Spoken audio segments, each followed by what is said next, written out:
감사합니다. 오늘 우리가 함께 나눌 말씀은 사도행전입니다. 사도행전 5장 1절로 16절까지의 말씀을 함께 보도록 하겠습니다. 사도행전 5장 1절로 16절까지, 제가 가진 성경은 신약성경 193페이지입니다. 193페이지 사도행전 5장 1절로 16절까지.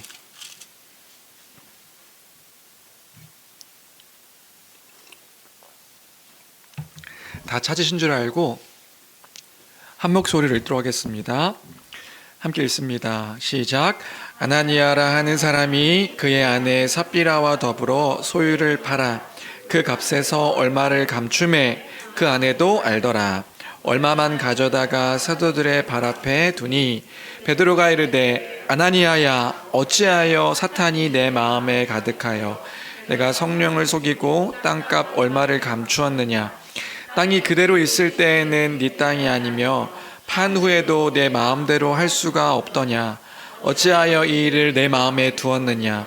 사람에게 거짓말한 것이 아니요 하나님께로다. 아나니아가 이 말을 듣고 엎드러져 혼이 떠나니 이 일을 듣는 사람이 다 크게 두려워하더라. 젊은 사람들이 일어나 시신을 싸서 메고 나가 장사하니라. 3시간쯤 지나 그의 아내가 그 일어난 일을 알지 못하고 들어오니 베드로가 이르되 그 땅 판 값이 이것뿐이냐 내게 말하라 하니 이르되 예 이것뿐이라 하더라. 베드로가 이르되 너희가 어찌 함께 꾀하여 주의 영을 시험하려 하느냐. 보라, 내 남편을 장사하고 오는 사람들의 발이 문 앞에 이르렀으니 또 너를 메어 내가리라 하니 곧 그가 베드로의 발 앞에 엎드러져 혼이 떠나는지라. 젊은 사람들이 들어와 죽은 것을 보고 메어다가 그의 남편 곁에 장사하니 온 교회와 이 일을 듣는 사람들이 다 크게 두려워하니라. 사도들의 손을 통하여 민간의 표적과 기사가 많이 일어나매 믿는 사람이 다 마음을 같이하여 솔로몬 행각에 모이고 그 나머지는 감히 그들과 상종하는 사람이 없으나 백성이 칭송하더라. 믿고 주께로 나아오는 자가 더 많으니 남녀의 큰 무리더라. 심지어 병든 사람을 메고 거리에 나가 침대와 요 위에 누이고 베드로가 지날 때에 혹 그의 그림자라도 누구에게 덮일까 바라고 예루살렘 부근에 수많은 사람들도 모여 병든 사람과 더러운 귀신에게 괴로움 받는 사람을 데리고 와서 다 나음을 얻으니라. 아멘. 아멘. 우리는 계속해서 사도행전을 통해서 하나님의 그 말씀을 알고 은혜를 나누고 있습니다. 오늘 본문 말씀을 살펴보기에 앞서서 지난주의 말씀을 먼저 좀 정리하고 오늘 본문을 살펴보기를 원하는데요. 지난주 말씀을 먼저 생각해 보면 교회적 삶에 대한 아름다운 이야기를 다루고 있는 게 4장 마지막 후반부의 내용이었습니다. 외부적으로는 교회에 큰 박해와 여러 가지 위험들이 있었고 그 위험들 속에서 복음을 따라 그 믿음을 지켜내는 교회의 모습들을 살펴볼 수 있었습니다. 그런데 그 시선이 교회의 내부 안쪽으로 시선을 돌려지니까 그 내부로 돌려졌을 때는 믿는 무리들이 한 마음 한 뜻이 되어서 서로의 것들을 함께 공유하며 그들의 소유, 그들의 생각, 사상, 믿음들을 공유하며 살아가는 아름다운 모습을 보이는 것이 교회적 삶의 모습이었다. 이것을 우리가 함께 살펴보았지요. 그런데 중요한 것은 그 믿음의 사람들이 왜 이러한 삶의 모습을 보였는가 했을 때 그 마음과 중심에 이런 마음이 있었던 거예요. 자신의 것을 자신의 것으로 여기지 아니하고 그렇게 함께 더불어 살아가게 되었다. 자신의 것을 자신의 것으로 여기지 않았다면 누구의 것으로 여겼는가? 하나님의 것으로 여겼던 것이죠. 모든 것이 다 하나님의 것임을 기억하여 살아가는 모습들이 교회의 삶의 모습들이었다. 그런 것 같습니다. 복음을 바르게 아는 사람, 회심한 사람들의 공통적인 특징이 있습니다. 그 특징이 뭐냐 하면 그것은 바로 그 성도들이 내가 하나님 앞에 있습니다. 내가 하나님 앞에 있다라고 하는 그 신앙의 고백들을 함께 공통적으로 하게 되는 것 같아요. 그래서 복음을 바르게 알고 믿는 사람들의 그 모습들 특징은 뭐냐면 나의 작음을 알고 그분의 크심을 아는 것입니다. 아, 그분이 크시구나 고백하게 되는 것. 성경을 보면요, 하나님과 우리의 관계를 이렇게 본래는 표현하고 있어요. 하나님과 원수된 우리였다. 하나님과 원수된 자였다라고 우리가 어떤 존재인지를 표현하고 있습니다. 여러분 기억하실 때 여러분 원수라고 하면 떠올리는 어떤 사람이 있을까요? 원수된 자, 너무 미워하고 막 괴로워하는 그 원수를 떠올리실 수 있을까요? 그 원수가 왜 원수가 되었고 그가 왜 싫으시지요? 아마도 그 원수가 나에게 해를 끼치고 나를 괴롭게 하고 뭔가 피해를 주었던 것들이 있으니까 그 사람이 원수 막 그렇게 부들부들 떨려할 만큼의 그런 미움의 감정들이 생기게 되는 거겠지요. 그런데 하나님께 본래 그런 자가 나였다. 하나님과 원수된 자였다. 하나님을 원수 삼은 자가 사실은 우리였다 하는 겁니다. 아니요, 오히려 그 사람보다, 내가 원수라고 생각하는 그 사람보다 더 악한 존재가 나였던 거예요. 하나님 앞에서요. 왜요? 하나님을 대적하고 자신이 이 세상의 전부인 양, 자신의 주인인 양 막 하나님을 거부하며 살아갔던 우리였으니까요. 피조물인데, 하나님께서 창조하신 피조물임에도 불구하고 그런 자가, 하나님을 원수 삼아서 하나님을 대적했던 자가 나였으니까요. 그것을 알게 되는 거예요. 그런데 이 복음을 바르게 알고 믿는 자는 어떤 것들을 깨달아 알게 되어지냐면, 그 피조물인 나, 그 작은 나, 그 원수되었던 나를 위해서 하나님이 무엇을 하셨는가? 독생자 아들 예수 그리스도를 십자가에 못 박혀 죽이게 하심으로, 그래서 그 예수 그리스도로 말미암아 죄의 값을 대신 감당케 하시고 생명을 허락하게 하셨음을 알게 되는 것이란 말이에요. 그러니까 믿는 자, 그 복음 가운데 그 복음을 믿는 자들의 반응은 이런 반응이 나타나는 겁니다. 어떤 찬양의 고백처럼, 웬 말인가, 웬 은혜인가, 날 위하여서 주님이 왜 거기에 돌아가셨는가, 이 벌레 같은 나를 위해 왜 그 큰 애를 당하셨는가, 하나님은 독생자 아들에게 무엇을 하신 것인가, 하나님의 사랑이 얼마만큼 큰지에 대해서 그 사랑을 깨달아 알고 감사를 고백하게 되는 것, 그것이 바로 복음을 알고 복음을 믿는 자들, 회심한 자들의 공통적인 특징이 되어지는 것이에요. 그래서 기쁨 가운데 내가 그 사랑을 받은 자입니다, 내가 그 사랑 가운데 거한 자입니다, 이런 믿음의 고백들을 교회 안에 믿는 자들은 함께 고백하는 거지요. 그래서요, 그 고백을, 그 복음을 믿는 자들의 고백은요, 여기 이렇게 이어집니다. 어떤 찬양의 고백처럼요. 제가 지금 다 찬양의 고백들 가운데서 이제 함께 나누고 있는 거예요. 이런 고백하는 거죠. 내 삶은 주의 것입니다. 그래서 이제 내 삶은 주의 것입니다. 주의 것입니다. 온전한 신뢰를 내가 주께 드립니다. 온전한 신뢰를 내가 주께 드립니다. 내 삶은 주의 것입니다. 내 삶은 주의 것이니 나의 모든 것이 다 주님의 것입니다. 주님의 것이라고 말하면서도 기뻐하는 거예요. 그 안에 생명이 있으므로 내가 주님의 것입니다. 모든 것이 당신의 것입니다. 이런 고백을 하면서도 기뻐하며 살아가는 거죠.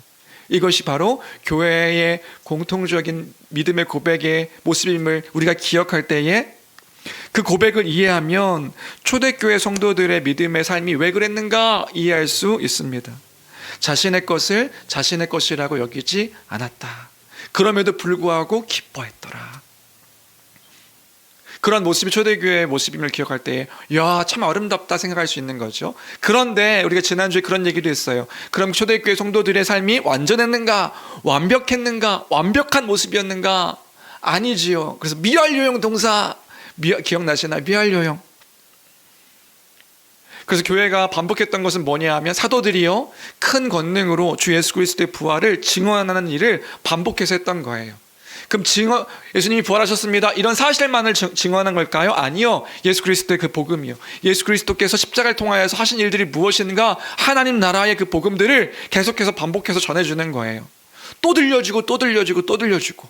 그럼 교회는 어떻게 돼요? 때로는 후퇴한 것처럼 보이는 교회의 성도들이 있다 할지라도, 그 복음이 전해지면 그 복음이 전해지는 그 성도들은 또 큰 은혜를 받아서 다시 회복되어지고, 그 은혜 가운데서 다시 일어나고, 아, 내가 누구인가, 어떠한 자인가, 어떠한 삶을 살아가는 사람들인가, 무엇을 소망하는 자들인가 알게 되어서 복음 안에서 큰 은혜를 반복해서 받으면서 살아갈 수 있었던 것이다.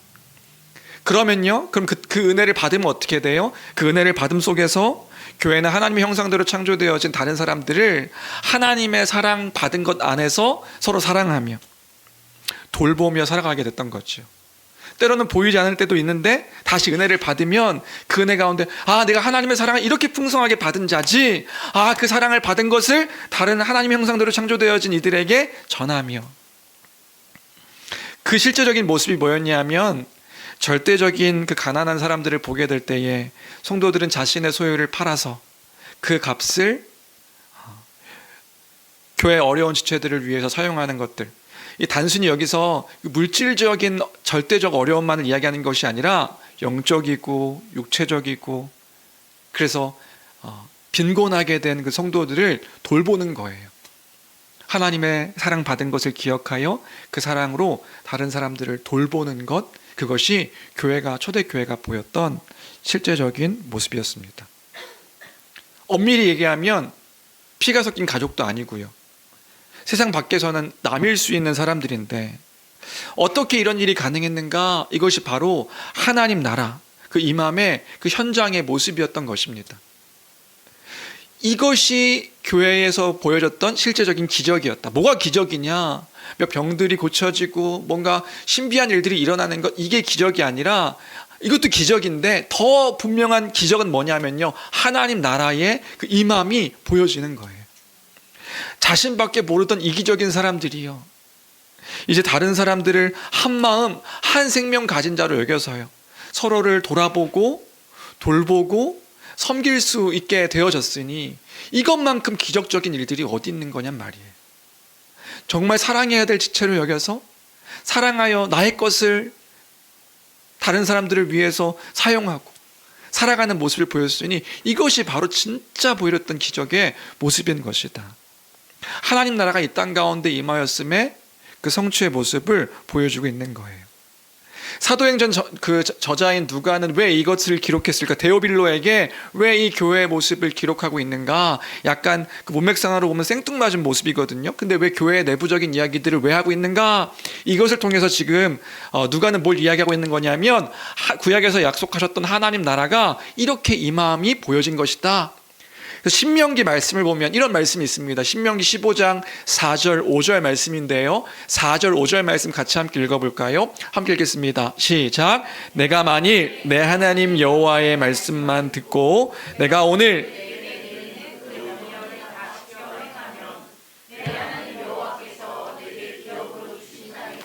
내가 반드시 복을 받으리니 너희 중에 가난한 자가 없으리라. 하나님 나라 임함의 대표적인 특징은 뭐냐면요, 가난한 자가 없는 것이에요. 주의 말씀에 순종함으로 하나님 나라의 복을 누리는 공동체, 풍요롭고 풍성함이 회복되어져서 그 성취됨으로 누리며 함께 살아가는 공동체, 그것이 이 지금 교회를 통하여서 하나님 나라의 회복이 이루어졌다. 이걸 지금 누가는요, 데오빌로, 그 새신자인 데오빌로에게 이야기해주고 있는 것이다. 그리고 이것이 실제적인 사건이었다라고 이야기하고 보여주는 게 그 뒤에 바나바 일인 거죠. 그 바나바를 통하여서 실제적으로 이 일들이 일어났다. 원래는 이름 요셉이죠. 요셉이라 불렸던 그 사람을 사도들이요, 바나바라 불렀다. 제가 지난주에 실수했더라고요. 저도 지난주 설교 다시 들으니까 그 바나바를 위로의 아버지다 이렇게 했는데 원래는 위로의 아들. 사도들이요, 그를 바나바라 불렀는데 그 바나바는 위로의 아들이었다. 왜 그를 바나바라고 부른 거? 왜 위로의 아들이라고 부른 건가요?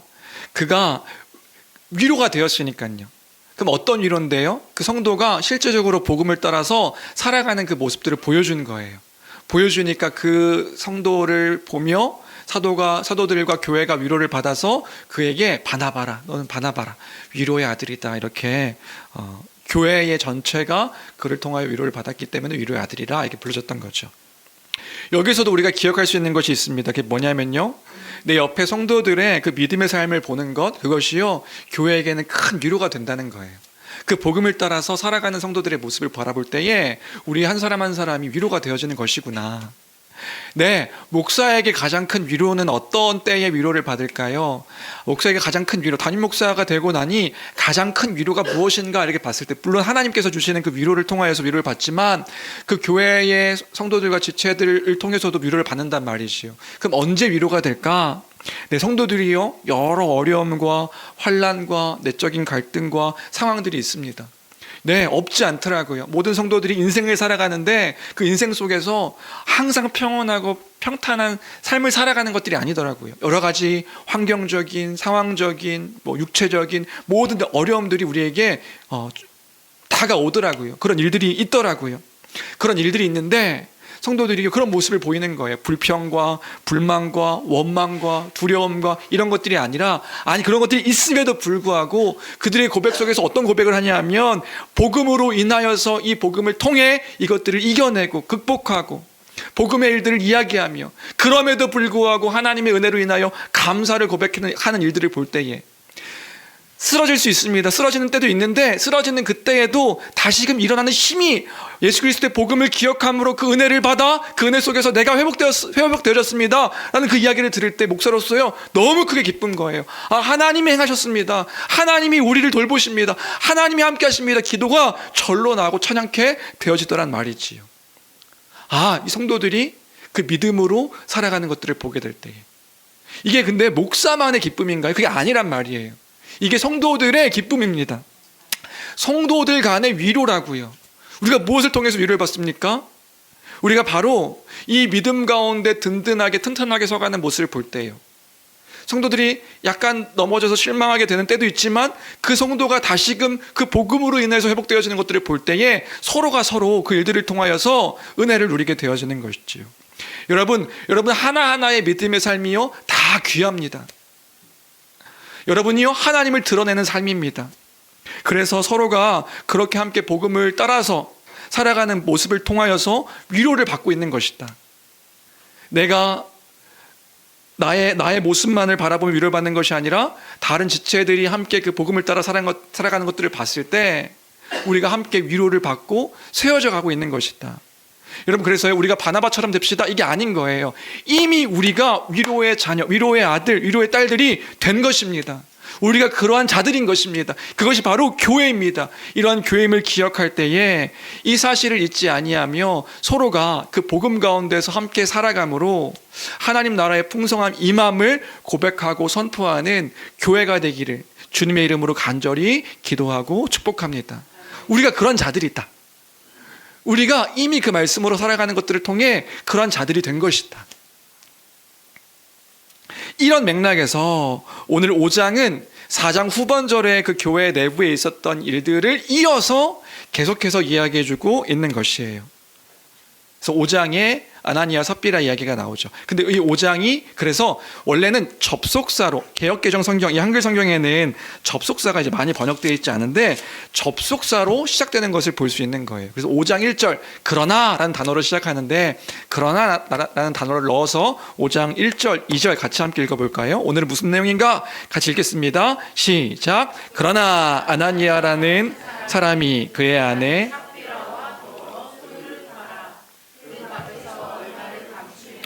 그 아내도 알더라. 얼마만 가져다가 사도들의 발 앞에 두니 그러나 아나니아라는 사람이 있었다 이 얘기죠. 그 안에 삽비라라는 사람과 함께 뭘 한 겁니까? 자신의 소유를 팔아서 그 값을 일부는 감추고 일부는 사도들의 발 앞에 두었더라. 이 이야기가 이제 5장에서 시작되는 첫 이야기인 거죠. 그러면 무엇과 비교하고 있는 걸까요? 바나바랑요. 바나바의 어떤 그 교회 안에서의 모습과 지금 비교해서 아나니아와 삽비라가 이렇게 또 행동했더라 이 얘기를 하고 있는 겁니다. 바나바와 같은 태도인데 다른 마음으로 했던 아나니아 삽비라 부부 이야기. 근데 그 부부에게 어떤 일이 일어났는가? 결론은 그거예요. 그 결론은 죽었다. 아내도 죽고 남편도 죽고 아내도 죽고 다 죽었다. 근데 그 죽음이 즉사예요. 그냥 그 자리에서 죽었다. 이제 다른 마음으로 행동했던 부부의 죽음에 대한 이야기입니다. 내용이 어렵지 않아서 이제 이 본문을 오늘 어떻게 함께 나누면 좋을까? 예전에 이 본문을 묵상하면서 이제 여러 가지 상상과 함께 오늘 본문은요 여러 가지 질문을 갖게 하는 그런 본문인 것 같습니다. 그래서 오늘은 그 질문을 함께 좀 나누면서 그 질문의 답을 찾아가며 오늘 본문의 메시지를 좀 생각했으면 좋겠는데요. 오늘 본문 안에서 갖게 되는 질문 여러분과 나눠보면 이런 겁니다. 뭐냐면 먼저는 그러니까 자기의 소유를 팔아서 그 값을 얼마는 감추고 얼마는 이제 사도들의 발 앞에 두었는데 이제 그 둔 것 때문에 남편이 먼저 하나님을 속였다고 죽고 한 3시간 후에 아내가 죽은지 모르고 왔는데 이게 전부냐? 예, 이게 전부입니다. 그리고 또 죽고 그래서 다 죽었다. 뭐 이런 내용 간단하게 이야기하면은 이런 내용인데 그럼 이게 지금 여러 가지 생각을 하게 되는 거죠. 먼저 이 내용을 상상하면서 이런 질문을 갖게 됐습니다. 이런 상상을 좀 해봤습니다. 뭐냐면 이제 이 본문이 저는 목회자다 보니까 가장 먼저는 목회적 관점에서 이런 생각이 들더라고요. 이런 일이 교회에서 발생하게 됐을 때 교회는 어떻게 됐을까 생각이 드는 거예요. 그러면서 한편으로는 걱정이 되는 거죠. 여러분 한번 상상해 보십시오. 만약에 이런 일이 우리 교회에서 발생했다고 지금 저의 눈을 바라보시는 분들 이제 그럼 눈을 못 바라보시죠? 우리 교회에 이런 일이 발생했다고 한번 상상해 보세요. 부부가 거짓말을 하고 속였다는 이유로 예배당에서 사람이 죽어서 나간다고 한다면 그 교회는 어떻게 될 것인가? 이게 생각하니까 되게 끔찍한 일이 되는 거예요. 여러분 이게 딴 교회 이야기니까 엄청나구나. 저 목회자에게 능력이 엄청나게 있나 보구나 이렇게 상상이 되시겠지만 이게 우리 교회라고 생각한다면 참 신비하다 참 놀랍다 이렇게 생각하겠습니까? 다른 지역에서 이런 소문이 났다고 한다면 그 교회는 살아남을 수 있겠어요? 우리 그 교회 가보자. 한번 그 교회 가서 우리도 한번 죽나 안 죽나 한번 봐보자. 이런 일들이 있겠냐고요. 아니란 말이에요. 그 교회는 망할 것 같은 거예요. 이상한 소문이 날 것도 같고 저 교회 가면 사람이 죽는데 저기 가서 거짓말 한번 했다가는 큰일 난데 저 목사에게 능력이 그렇게 있대라고 이야기 되어지면 저 교회는 어땠을까 하는 게 첫 번째 드는 질문이었어요. 진짜 오늘 본문에 보면 이것이 사람들에게 교회 안과 밖의 사람들에게 퍼졌다 이렇게 이야기하고 있거든요. 그럼 교회는 어떻게 됐을까? 이게 첫 번째 질문이었습니다. 또 하나 오늘 본문을 통해서 이런 질문들도 갖게 되는 거죠. 하나는 약간 불평이에요. 하나님 이거 너무하신 것 아닌가? 라는 질문이 들게 해도 됩니다. 왜냐하면 생각해보면 아나니아와 삽비라의 일이 그렇게 큰 일인가 하게 질문하게 되는 그런 일이기도 하거든요. 여러분 한번 생각해 보세요. 소유를 팔아서 조금 감출 수도 있는 것 아닌가? 물론 감추면 안 되죠. 물론 감추면 안 되는데 물론 완전히 잘한 일이라고 할 수는 없지만 자기의 소유를 판 것을 다 헌금하지 않았다고 이것이 그렇게 죽을 만큼 큰 죄인가? 이런 질문들도 하게 되는 거예요. 그러면 어떤 분들은 이 마음속에 이 보수적인 마음을 갖고 있는 분들은 목사님 지금 무슨 말씀하시는 겁니까? 이건 큰 죄지요. 큰 죄여서 이거 절대적으로 잘못한 거지요. 죽어 마땅한 걸 수도 있습니다. 하나님을 속인 거라고 한다면요. 이렇게 말씀하시는 분들이 계실 수도 있어요. 이게 어떻게 목사님 허용 가능한 겁니까? 그러니까 그런 분들은 대부분 그렇더라고요. 나한테는 관대한데 다른 사람들에게는 관대하지 못한 사람들이 보통 그렇게 얘기하는 것 같아요. 그런데요, 나 스스로를 좀 생각해 보면 그거는 되게 큰 죄라고 생각하는데 우리 가운데 죄 안 짓고 사는 사람이 누가 있냐는 말이에요. 그럴 때마다 물론 이것도 큰 죄긴 한데 우리가 큰 죄라고 그 범주 안에 짓는 죄들을 지을 때마다 죽음의 벌이 내려졌다고 한다면 성령을 속이는 거 어떻게 성령을 속일 수가 있는가? 여러분 다 속이고 한 번쯤은 다 속이셨을 거예요. 맨날 속인다고 할 수는 없지만 한 번쯤은 다 속이셨을 텐데 그때마다 죽어야 됐다고 한다면 여기 지금 앉아있을 사람이 없는 거예요. 여기 앉아있을 사람이 없어요. 판 것을 다 감춘 것도 아니고 일부는 감추고 일부는 헌금했다면 이게 그렇게 큰 잘못인가? 마음이 흔들렸던 이유 때문에 사람이 죽어야 됐다면 진짜 여기서 몇 사람이나 살아남을 수 있겠는가? 이런 질문을 이제 본문을 읽으면서 하게 되는 거고요. 마지막 질문은 뭐냐면 그런데 이게 굳이 기록되어야 할 사건이었을까? 였어요. 누가가 지금 이 교회의 허물을 왜 이 시점에 기록해야 했을까 하는 것이 세 번째 질문이었습니다. 그러니까 이런 거죠. 지금 외부적으로는 교회 밖에 위협 가운데 위협을 지키고 있는 교회를 이야기하고 있었어요. 믿음을 그 외부적으로는 신실하게 지키고 있던 교회였다. 또 하나는 내부적으로는 그 믿음을 지키며 아름답게 살아가고 있는 교회의 내용들을 이야기하고 있었어요. 그런데 갑자기 5장이에요. 5장에서 지금 교회 안에 범죄했던 부부 이야기를 하고 있는 거죠. 사실 1절부터 11절까지 내용이 싹 빠져도 성경을 읽어보면 전혀 문제가 없거든요. 그럼 더 완벽한 내용이 될 수도 있단 말이에요. 근데 이거 굳이 왜 집어넣는가? 누가는요, 데오빌로에게 교회의 좋은 이야기들만을 할 수 있었을 텐데, 교회가 승리의 삶을 살았다, 교회가 아름다운 모습을 보였다, 그럼에도 불구하고 이 믿음을 지켜가며 교회는 살아갔다, 이 얘기만 할 수 있었을 텐데 왜 굳이 왜 이 이야기를 집어넣었을까? 이런 질문과 함께 오늘 본문을 좀 주의 깊게 살펴보면서 본문의 메시지를 함께 생각해 보려고 합니다. 한번 생각해 볼까요? 질문의 순서는 조금 바뀌는 것 같은데, 먼저 첫 번째로 아나니아와 삽비라의 태도가 어떤 의미였는가 생각해 보려고 합니다. 이 지금 조금을 감췄다고 우리가 생각되는 이 아나니아 삽비라의 태도는 어떤 태도였는가? 먼저 2절을 볼까요? 2절을 보니까 1절 2절을 보니까 1절 2절 같이 함께 읽어보겠습니다. 함께 읽어볼까요? 시작.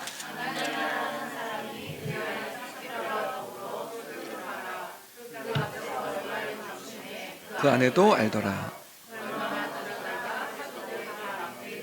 네, 여기서 소유를 팔아서 그 값에서 얼마를 감추고 그 판값을 사도들의 발 앞에 뒀다 했는데, 이 감춤에라는 단어를 보니까 이 감춘다는 게 어떤 의미인가 봤더니 헬라 원어에서는 좀 독특한 표현을 사용하고 있음을 보았습니다.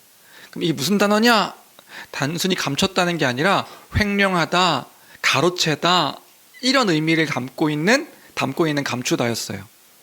그러니까 이 부부의 태도를 성경은 뭐라고 이야기하고 있냐면 횡령한 거, 감춘 것. 그런데 이런 그 번역도 좀 웃깁니다. 이 단어를 쓴 것도 좀 웃겨요. 왜냐하면 이 부부가 남의 재산을 뺏어서 감춘 것도 아니고 남의 것을 이제 훔친 것도 아닌데 내 땅인데, 아니면 어떤 내 고가의 장비를 팔아가지고 그 얻은 돈에서 일부를 뺀 건데, 이상하게도 이 성경은 뭐라고 이야기하고 있냐면 횡령했다, 감췄다, 가로챘다, 이렇게 이야기하고 있으니까 지금 왜 이렇게 이야기하고 있는 걸까? 그래서 우리는 하나 그 표현을 더 살펴볼 필요가 있는데요. 그게 뭐냐 하면 2절 끝에 보니까 사도들의 발 앞에 뒀다, 이런 표현입니다. 이 지금 부부가 사도들 발 앞에 뒀다라고 이야기하는데, 사실은 이 표현은요, 지난주에도 살펴봐야 했었던 표현 중에 하나예요. 교회 성도들이 보였던 태도를 표현할 때 반복적으로 지금 이야기하고 있는 게 사도들의 발 앞에 두었다, 이런 거거든요. 그 교회의 지체들이 사도들의 발 앞에 두었다. 그래서 4장 34절 보면 34절 35절 그 중에 가난한 사람이 없으니 이는 밭과 집 있는 자는 팔아 그 판것의 값을 가져다가 사도들의 발 앞에 두매 그들이 각 사람의 필요를 따라 나눠줌이라. 그리고 그 바나바의 행동도 이렇게 표현하고 있어요. 37절에 보면 그가 밭이 있음에 팔아 그 값을 가지고 사도들의 발 앞에 두니라. 그러니까 지금 계속해서 사도들의 발 앞에 두었다라고 이야기하고 있는 거예요. 그러면 이게 무슨 의미인가? 단순히 사도들의 발 앞에 뒀다는 의미가 아닌 거죠. 그래서 이제 찾아보니 이런 의미더라고요. 고대 근동 지방에서 발이라고 할 때 발은 한편으로 그 권위를 상징하는 그런 단어였다고 합니다. 그래서 우리가 흔히 생각하기도 왕이나 권위자의 그 발 아래다가 무언가 두는 행위는 어떤 행위였냐면 복종과 신뢰와 존경, 위임을 표현하는 그런 표현이었던 거예요. 그래서 사진 제가 혹시나 있나요? 사진이?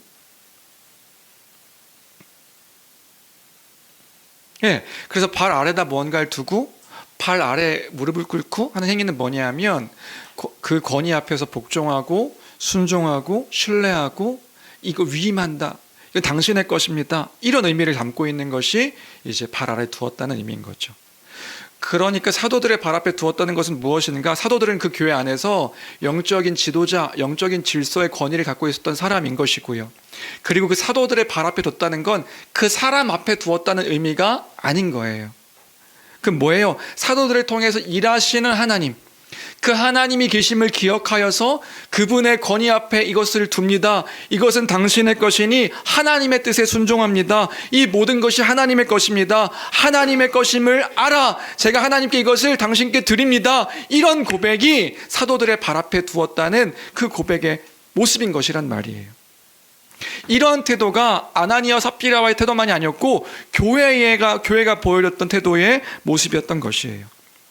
이제는 새로운 질서 아래에서 예수님의 가르침을 따라서 살아가는 우리입니다.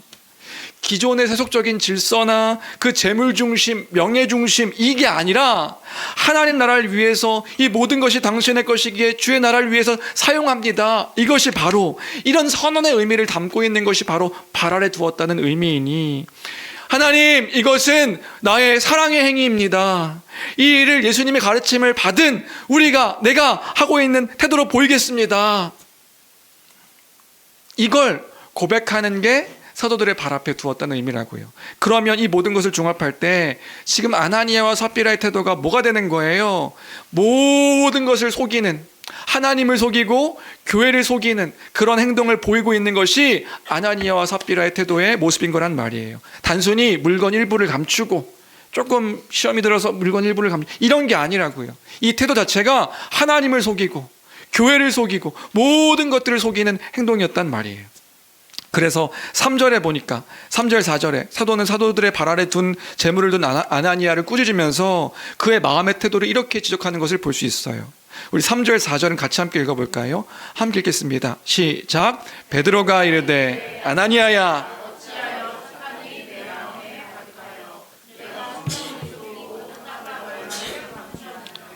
땅이 그대로 있을 때에는 내 땅이 아니며 판 후에도 내 마음대로 할 수가 없더냐. 어찌하여 이 일을 내 마음에 두었느냐. 사람에게 거짓말한 것이 아니요 하나님께로다. 사탄이 마음에 가득했다 이렇게 얘기하고 있는 거예요. 지금 베드로가 너 사탄 들렸어? 이 얘기하고 있는 게 아니라 지금 뭐 얘기하고 있냐면 사탄은 어떤 존재입니까? 우리 안에서 미혹하고 유혹하는 존재가 사탄인 거예요. 에덴 동산 때 하와를 유혹할 때도 사탄은 그렇게 유혹했죠. 나를 섬겨라, 나의 종이 되라 이렇게 이야기한 게 아니라고요. 사탄은요 우리를 조종하지 않습니다. 그런데 뭐 하는 거예요? 유혹하는 거예요. 미혹하는 거예요. 너도 하나님처럼 될 수 있고 너가 모든 것이 너의 것이야. 너의 인생도 네 것이니까 네 멋대로 살라고 유혹하는 존재가 사탄이라고요. 네 마음대로 하라고. 너가 하나님이야. 너가 하나님처럼 될 수 있어. 네가 하나님처럼 살아가는 거야. 그러면 이 부부의 마음에도 사탄이 가득했다면 무엇이 문제였겠어요? 그런 마음이 그들의 마음 가운데 가득했던 거예요. 이거 내 거잖아. 내가 주인이잖아. 내 생각하는 것이 옳지. 그거 없으면 그거 다 바치면 아까운 거잖아. 나만 손해잖아. 나만 손해. 내 건데 내 거 다 바치면 나만 손해지. 나 피해보는 거잖아. 나만 피해보는 거. 이 모든 것이 하나님의 것임을 기억하지 못하게 하는 유혹이 있었고 그 유혹 속에서 하나님 없는 것으로 하나님을 대적하는 그런 모습을 보인 것이 바로 이 아나니아와 삽비라 이 부부의 태도의 모습이었다고요. 그런데 그럼에도 불구하고 값을 감춘 채 뭐 한 거예요? 바친 사도를 발 앞에 바친 거예요. 바친 이유는 무엇인가요? 사람들에게 보여주는 거죠. 아닌 척, 신앙 있는 척, 바나바와 같이, 칭찬받는 바나바와 같이 사도들 앞에서 다른 이들을 사랑하는 척, 거짓되지 않은 척, 교회 안에서 인정받으려는 그 욕심을 따라서 이 일들을 하고 있으니 하나님을 속이고 성령을 속이고 사람들을 속이는 그런 모습을 이 아나니아 삽비라 부부가 보였던 것이란 말입니다. 그러니까 이 모든 것을 통해서 아나니아 삽비라의 일이 잠깐의 유혹으로 지은 작은 죄가 아니라는 것을 알 수 있습니다. 하나님을 속이고 하나님을 대적한 큰 문제구나. 내 안에 계신, 그러니까 그 안에 계신 성령을 속이려고 한 큰 죄구나. 그 중심은 뭐예요? 자기 사랑으로 가득한 그 자기 사랑의 모습을 보인 것이구나. 이게 아나니아 삽비라가 보였던 태도의 모습이었다. 그럼 이제 두 번째 질문으로, 이걸 인정하면서도 우리는 한편으로는 이런 생각을 할 수 있을 것 같아요. 저도 그랬던 것 같고요. 이런 거죠. 그래요, 그건 죄인 것은 인정할 수 있습니다. 예, 죄지요. 그런데 이게 그렇게 죽어야 될 만큼 큰 죄인가? 그럼에도 불구하고 이게 죽어야 될 만큼 큰 죄인가? 이런 거죠. 그때에도 여전히 이런 소유 자신이 판 것을 바치지 않는 사람들도 있었을 거란 말이에요. 교회 성도임에도 불구하고 모든 사람들, 그 수천 명의 사람들이 다 똑같은 모습을 보이진 않았을 거라고요. 교회를 위해서 안 바치는 사람들도 있었을 것이고, 헌신하지 않는 사람들도 있었을 것이고요. 자신만 생각하는 사람들도 있었을 거란 말이에요. 그런데 적어도 이 아나니아 삽비라 부부는요, 자신의 그 소유를 팔아서 판 것을 그 다른 사람들을 위해서 사용했단 말이에요. 일부를 이제 횡령한 거죠. 횡령했다고 부부가 다 직사했다면 이건 너무 가혹한 것 아닌가 하는 질문이 우리 가운데 생길 수 있단 말이에요. 여러분들 어떻게 생각하세요? 그런데 이것을 묵상하면서도 이제 생각한 건데, 제가 이 말씀을 묵상하면서 깨달은 것은 그거였어요. 그게 뭐냐면, 이런 생각을 하는 제 안에도 여전히 내 중심적인 태도와 생각이 있다는 것을 알게 됐어요. 무슨 말인가요? 제가 하나님을 판단하는 판단자의 역할을 하고 있는 모습을 보이고 있는 거예요. 그러니까 지금요, 이렇게 생각하는 저는요, 이렇게 생각하고 있는 거잖아요. 뭐라고요? 하나님, 이건 아니지 않습니까? 하나님, 이거는 내 상식으로는 이해가 안 되는 일입니다. 하나님, 이건 너무한 거잖아요. 하나님이 어떻게 이렇게 행하실 수가 있는 거예요? 지금 성경을 통해서 이 일이 정말 나의 일이고 교회 안에 속한 나의 모습이라고 생각된다면 우리는요, 원래 다른 태도를 보여야 될 거란 말이에요. 어떤 태도를 보여야 될까요? 이 일이 결코 가벼운 일이 아니구나. 이 일이 큰 일이구나. 하나님을 속이고, 성경의 표현으로는 성령을 속이고 교회를 속이려고 한 거, 야, 지금 이런 사건들을 통해서 우리가 기억해야 되는 거구나. 이게 큰 일이었어. 너무 큰 일이었어.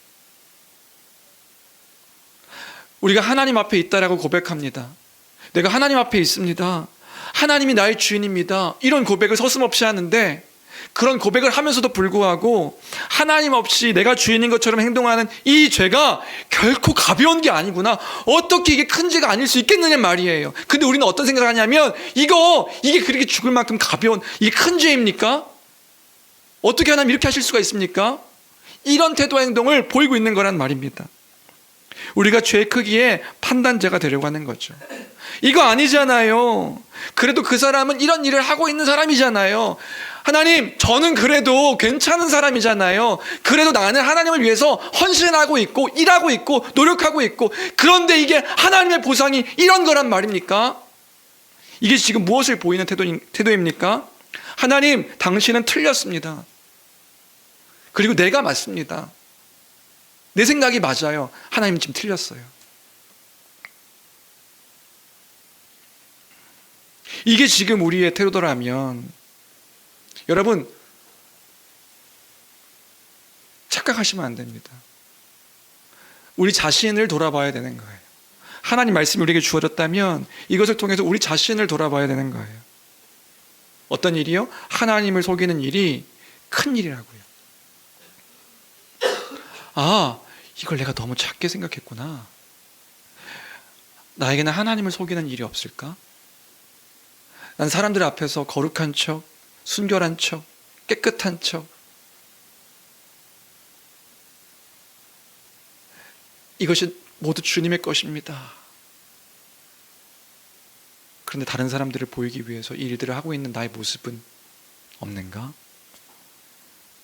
사람들은 다 속일 수 있고 사람들에게 칭찬을 받을 수도 있지만 하나님을 속일 수 없는 것이에요. 그 죄가 나에게 있지 않은가? 아, 하나님은 다 아시는구나. 여러분, 이 말씀을 통해서 우리가 기억해야 되는 건 나를 돌아봐야 한다는 거예요. 그 하나님 앞에 우리가 있다고요. 그 하나님 앞에 내가 있다고요. 그럼 얼마나 두렵고 떨리는 일이 되는 거예요.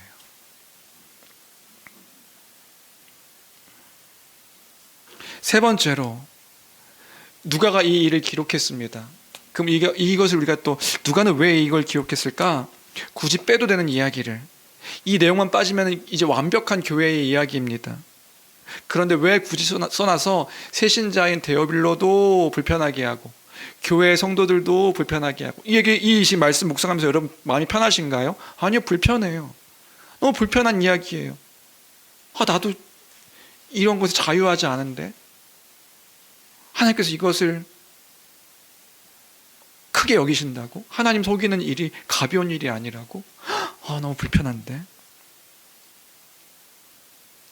승승장구하고 있는 교회였고 하나님 나라가 임했음을 알아서 온전히 하나됨을 보이는 교회인데 왜 굳이 이런 허물들을 기록하고 있는 걸까? 우리도 그렇잖아요. 우리 좋은 모습만 보이길 원한다고요. 누군가 자기의 허물, 나의 허물을 막 들춰내고 이야기를 하면 막 불편하고 막 발톱을 막 세워가지고 불편하게 생각하는 우리라고요. 근데 지금 누가는 교회에 그 허물들을 쓰고 있다면 왜 쓰고 있을까?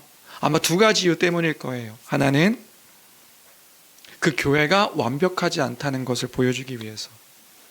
이 땅의 교회가, 그 교회 자체가 우리가 승승장구하는 것들만 보게 되면 교회는 이렇게 완벽하고 완전하고 이런 교회 되는 거구나, 승승장구 승리하는 교회구나, 이것만을 알게 될 것이니까. 그렇지 않은 이 땅의 교회는 여전히 불완전한 모습이 있다는 것을 보여주기 위해서.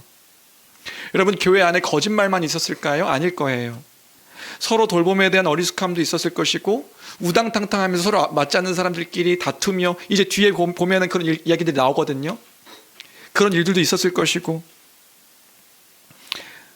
그런 대표적인 이야기 중에 하나가 아나니아와 삽비라의 이야기인 거죠. 이런 일이 교회 안에 있었다. 그 하나의 일들을 끌어들여서 교회가 완전하지 않다는 것을 보여주는 것, 이게 바로 5장 1절부터 11절까지의 내용이었을 것이고요. 왜 굳이 기록했는가? 또 하나의 이유가 있다면 이 일을 통하여서 분명하게 알게 하기를 원했던 거예요. 뭘요? 눈에 보이지 않는다고 하나님을 속이고 교회의 거룩성을 깨뜨리는 것, 하나님 눈에 보이지 않으시죠. 그래서 그것을 가볍게 여기고 생각하는 사람들이 우리 안에 있을 수도 있어요. 그런데 그것, 하나님과 교회의 지체들을 거짓으로 대하는 것, 그것은 결코 가벼운 일이 아니다. 이것을 알게 하려고요. 그것이 진짜 목적이었을 것이란 말입니다. 그래서 뭐 하라고요? 하나님을 두려워하라고요. 실제로 하나님을 두려워하라고요. 여러분, 하나님 앞에 있습니다. 그것은요, 한편으로는 두려운 일인 거예요. 가볍지 않은 것임을 기억하라고요. 오늘 우리 회개기도 했습니다. 회개기도할 때 어떤 마음으로 회개기도 했어요? 나는 하나님 아시지요? 한 주 동안 내가 죄 지은 거 또 용서하시지요? 하나님은 용서하시는 분이시니까. 어쩌면 우리의 태도가, 우리 회개합시다. 한 주간에 우리 삶을 돌아보면 회개합시다. 그런 회개의 그 기도를 하면서도 불구하고 하나님 앞에 간절하지 않은 거예요. 하나님, 내가 죄인입니다. 하나님 앞에 서 있는 죄인입니다. 두렵고 떨리는 마음으로 주 앞에 서 있습니다. 라는 고백 없이 중언부언하며 기도했던 우리의 모습일 수도 있습니다. 아니라고요. 그게 아니라고요. 하나님이 어떤 분이신가? 하나님은 죄에 대해서 내가 거룩하니 너희도 거룩하라 말씀하셨다면 그 거룩함을 보이도록 당신의 백성들에게 요구하신 하나님이시라고요. 그럼 그게 어떻게 가벼운 일일 수 있냔 말이에요. 가볍지 않은 것임을 알게 하려고 성경을 기록하고 있는 것임을 우리가 생각할 때에, 그래서 오늘 본문을 보면 이 죽음의 상황을 보았던 교회도 그렇고요, 그 이야기를 들었던 사람들의 태도는 뭐였냐면 두려워하였다 하는 거예요. 근데 이 두려움이 언어로 보면 공포스러워하다 이런 뜻이에요. 승승장구하는 교회, 칭찬받는 교회, 저 좋았다 했는데 이 일이 딱 터지고 어떤 일이 일어났냐면 사람들이 두려워하기 시작했습니다. 하나님 일하심을 보면요. 그게 5절 10절 이야기인데요. 5절 10절 우리 같이 함께 읽어볼까요? 함께 읽겠습니다. 시작. 아나니아가 이 말을 듣고 엎드러져 혼이 떠나니 이 일을 듣는 사람이 다 크게 두려워하더라. 예, 다 크게 공포스러워한 거예요. 거짓말했다고 죽었어. 야, 저기 교회 성도 중에 거짓말했다고 죽었대. 10절도 볼까요? 10절 같이 읽겠습니다. 시작. 곧 그가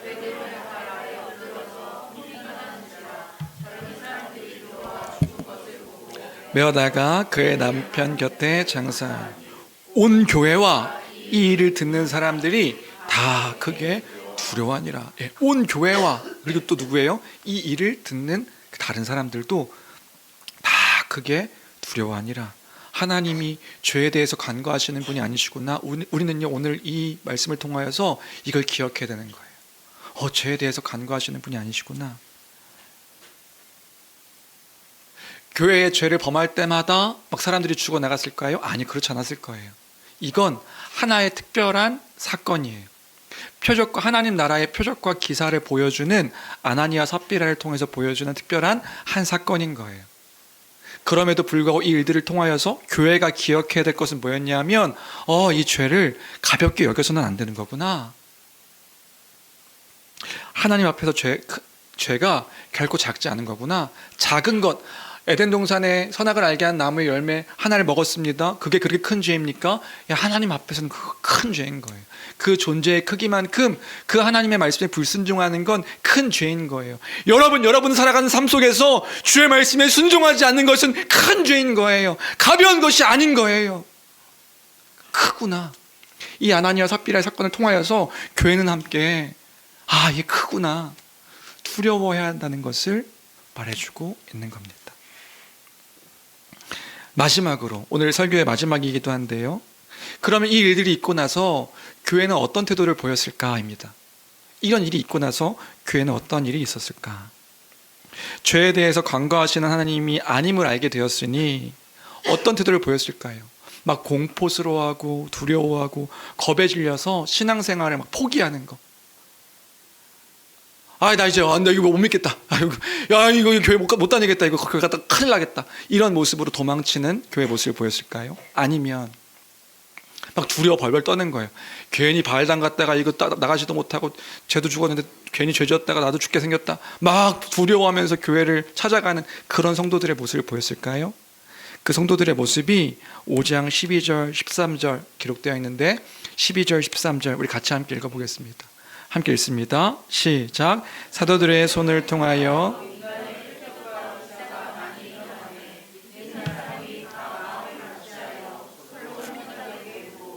그 나머지는 감히 그들과 상종하는 사람이 없으나 백성이 여기도 믿지 않는 사람들은 어떻게 해요? 감히 그들과 상종하는 사람이 없었대요. 그 사람들의 무리에 쉽게 뛰어 들어갈 수가 없었대요. 왜냐하면 저 교회를 통하여서 하나님의 일하심이 극명하게 보여지는 것들을 보니까 함부로 막 들어가가지고 교회 안에서 그 성도들의 어떤 그 일들을 보니까 이제 그 사람들과 상종하는 사람들이 없었던 거죠. 아까 염려했던 일들이 벌어지긴 했네요. 우리 교회에 이런 일이 있으면 이 교회 어떻게 될까 했는데 그런데 그 모습을 본 교회의 성도들은 어떻게 되었는가? 믿는 무리들은 다 마음을 같이하여 솔로몬 행각에 모이게 됐더라. 그 모여서 뭐 하는 거예요? 막연하게 두려워하고 막 실패했다는 마음으로 이렇게 모여가지고 막 괴로워하며 슬퍼하며 도망치지 못하고 도망치고 싶은데 이거 어떻게 해야 되나? 이런 모습을 보였을까? 그게 아니라고요. 그들은 모여서 한 게 뭐였냐면요, 믿음을 더욱더 굳건히 붙잡고 예배한 거예요. 하나님이 우리와 함께 하시는구나, 예배하는 거예요. 복음으로 살아가는 것이 복된 것임을 다시금 기억하면서 이 모든 것을 통해서 하나님을 아는 은혜 가운데 하나님 우리를 또 알게 하셨습니다 기억하면서 아나니아와 삽비라 사건을 통해서 실제적인 신앙의 교훈을 받아 이걸 눈으로 보면서 하나님을 더욱더 붙잡으며 살아가는 모습을 보였던 거죠. 그래서 이들이 했던 건 뭘까요? 하나님을 진심을 다해서 사랑하는 것, 하나님께서 그걸 원하시는 거구나. 그리고 하나님을 사랑하고 이웃을 다른 사람 내 몸처럼 사랑하는 것이 주님의 뜻임이 분명한 것이구나. 이걸 가볍게 여겨서는 안 되는 것이구나. 마음을 다하고 목숨을 다하고 뜻을 다하여서 하나님을 사랑하는 것 우리가 해야 될 일이구나. 그리고 이 마음으로, 이 사랑받은 사랑으로 다른 사람을 사랑하는 것, 이게 복된 것이구나. 이렇게 복된 모습으로 살아가는 모습을 보이니까 그 무리에 끼지 않았던 사람들이 보이는 태도는 뭐예요? 백성들이 그럼에도 불구하고 그들을 칭송하니라, 칭찬하니라. 저들은 그리스도인이야. 그리스도의 말씀을 따라 살아가는 모습을 보이니까 그리스도인이야. 우리로 따지면 그런 거죠. 우리에게 일어나는 수많은 일들이 있습니다. 수많은 일들 속에서 우리는 하나님 나라의 삶의 그 여러 방향들을 실제적으로 경험하게 돼요. 항상 승리하는 모습을 보일 때도 있지만 승리하지 못하는 것처럼 보이는 모습이 우리 가운데 있을 때도 있어요. 잘못된 결정과 일들 속에서 때론 어쨌든 기대하지 않았던 일들이 나타나는 모습이 펼쳐질 수도 있습니다. 그런데 그런 모습을 통하여서 우리는 뭘 알게 되는 거예요? 이 모든 것들을 통하여서 그 모든 일들 속에서 여전히 함께하고 계시는, 일하시고 역사하시는 하나님을 알게 되고, 그 복음이 이제 머리로만 머무는 것이 아니라 나의 때로는 고난과 실패의 일들 속에서도 하나님이 일하고 계신다는 것을 알게 되는 것, 믿게 되는 것, 보게 되는 것, 그것이 바로 참된 신앙의 그 모습의 결과란 말입니다. 이것이 열매로 나타나게 되는 것, 하나님의 뜻을 알게 되는 것으로 해석되어 살아가는 사람들이 교회의 모습인 것이지요. 그러니까 실패한 그때에도 하는 일들이 뭐예요? 나와서 예배하는 거예요. 하나님이 함께 하셨습니다. 예배하는 겁니다. 그 마음을 다해서 주의 뜻에 순종하며 살아가는 거예요. 이게 두려워서 하는, 그 두려움으로 끝나서 하는 일이 아니라 이게 복된 일이구나. 그래서 교회 성도들의 삶 가운데는 막 좋은 일과 막 나쁜 일들이 있는 것이 아니라 이러한 일들도 있고 저러한 일들도 있는 거라고요. 그러면 이런 저런 여러 일들 속에서 성도들의 바른 태도는 무엇인가요?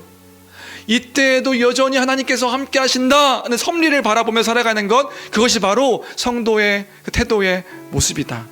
하나님을 알게 하셨구나.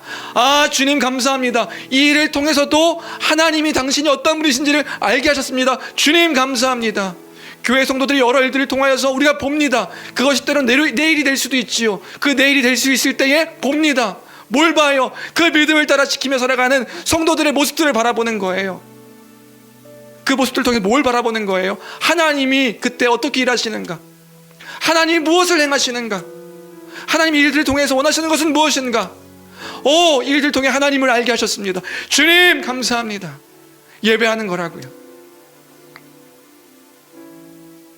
그러니까 이 일이 있은 후에 믿는 이들이 솔로몬 행각에 모여서 하나님을 예배하고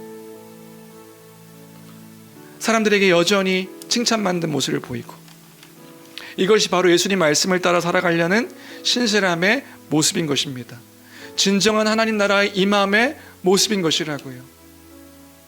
그냥 평탄한 삶의 여정 속에서 살아가는 게 신자의 모습이 아니라 여러 일들 속에서도, 그래서 우리는요, 우리의 인생의 삶의 모든 여정들이요, 하나님을 아는 교보제가 되는 거예요. 그럼 그때 우리는 뭘 해야 하나요? 하나님을 바라보는 거예요. 이 일들을 통하여서 뭘 알기를 원하십니까? 이 과정들을 통하여서 어떻게 하나님을 기대하기를 원하십니까? 어떻게 하나님을 의지하기를 원하십니까? 그럼 그 일들이 또 하나님의 은혜 가운데서 넘어갔을 때 우리는 감사를 고백하게 되는 거죠. 주님, 이때에도 당신이 함께 하셨습니다. 감사합니다. 이 일들을 통해서 하나님께서 나를 또 살리셨습니다. 신앙이 더욱더 견고하게 되어지는 때는 평탄한 때 견고하게 되어지는 게 아니에요. 실패와 절망과 실수와 그 일들 속에서 하나님을 의지하게 될 때에 그때도 하나님을 의지했더니 하나님이 살게 하셨구나, 이걸 알게 되어짐으로 우리의 신앙은 더욱더 견고하게 되어지는 거라고요. 주 안에 사랑하는 성도 여러분, 이 모든 일들 속에서 하나님을 바라봐야 되는 것입니다. 하나님을 기억하여 하나님 나라 가운데 거하여 살아가는 우리임을 잊지 아니하는 교회와 저와 여러분들 되시기를 주님의 이름으로 간절히 축원합니다. 하나님의 뜻을 기억하십시오. 이 땅에서의 주님 앞에 가는 그때까지 표대를 향해서 달려가는 인생입니다. 그 인생 속에 하나님을 더욱더 의지하는 우리 교회가 되어야 될 줄로 믿습니다. 이 말씀을 기억하며 우리 함께 찬양했으면 좋겠는데요.